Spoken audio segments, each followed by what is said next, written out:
And so as you look at your goals and look at your dreams, you've got to say to yourself, it's possible. And you've got to resolve that it's necessary. Yes, you've got to decide it's necessary. When I told my mother, Mama, when I become a man, I'm gonna buy you a home. I said that, I meant that. See, in order to make your dream become a reality, you've got to make a total commitment. Now you say, well, what's the difference between being involved in a dream and commitment? Well, the next time you have bacon and eggs, look at it. The chicken was involved. The pig was committed. He had to give it all up. You got a goal, you got a dream, you've got to decide to give it all up. You've got to decide I'm all in. You've got to decide I'm willing to do whatever is required.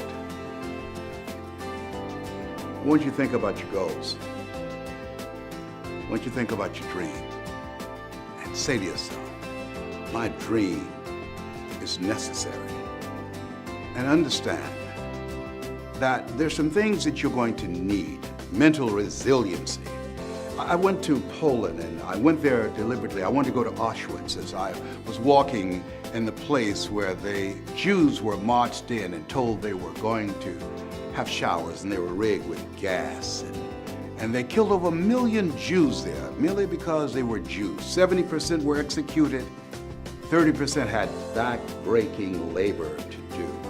I can remember the eyes as I was walking down the corridors looking at the faces of men and women. I remember seeing 2 tons of hair that they cut the hair off them and their personal belongings. And I remember the words of Viktor Frankl, and he said, the Jews that were able to survive and not lose their minds through the inexpressible cruelties of Nazism had 3 things going for them.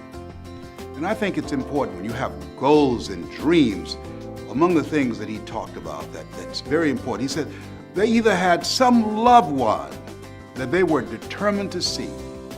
Who is it that you love, that you care about, that you want to do something special for, like I wanted to do for my mother, that God took me out of my biological mother's womb and placed me in the heart of my adopted mother.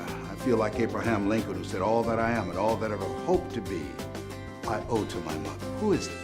Who is that? And he said the other ones are ones who believed in God. What force do you believe in?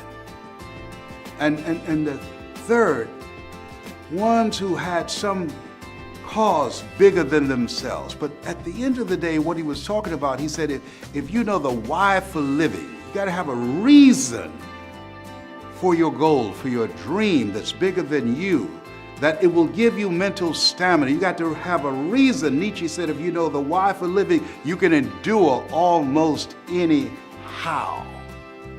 You should be willing to do whatever it takes. And you're gonna have some tough times. You're gonna go through some tough times. I remember bathing in the sink down the hall in the Penobscot building in Detroit, Michigan on the 21st floor when I was building my company. Fell on tough times. Remember hiding in a closet from the janitorial staff when they came to clean the office. We were not allowed to live in the office. See, in the good times, you put it in your pocket. The tough times, you put it in your heart. And I had to keep in mind my dream of taking care of my mother, my dream of giving my kids the option of going to the college of their choice and to be able to graduate and not be burdened with college loans. What's your why? What is it that drives you? I want to give you 5 words. As you think about your goals and dreams, that it's necessary that you write your goals down. It's necessary that you detoxify your life, that you have to look at your life and look at the people in your life. And Jim Rohn said, ask the question, what is this relationship doing to me? See, most people never live their dreams because they are saddled with too many toxic, negative energy draining people in their lives. You gotta look at the people around you and ask, is this relationship, is it helping me to grow mentally, emotionally, financially, spiritually? On the financial part, MIT did a study. You earn within $2,000 to $3,000 of your closest friends. It's necessary, if you are serious about your dream, that you detoxify your life. Dr. Dennis Kimbrough out of Atlanta said, if you are the smartest one in your group, you need to get a new group. When I heard that, I got all the broke people out my life. Why? Because people rub off on you. John H. Johnson, who had a loan of $500 from his mother and built a $400 million empire with Ebony Magazine and Jet Magazine, fired his best friend. And the reporter asked him, why'd you fire your best friend? He said, he told me I couldn't do it. He said, hell, I didn't think I could do it. I didn't need anybody on my payroll to tell me. So you have to look at your life and say, hey, who's in my circle? Who's in my ear?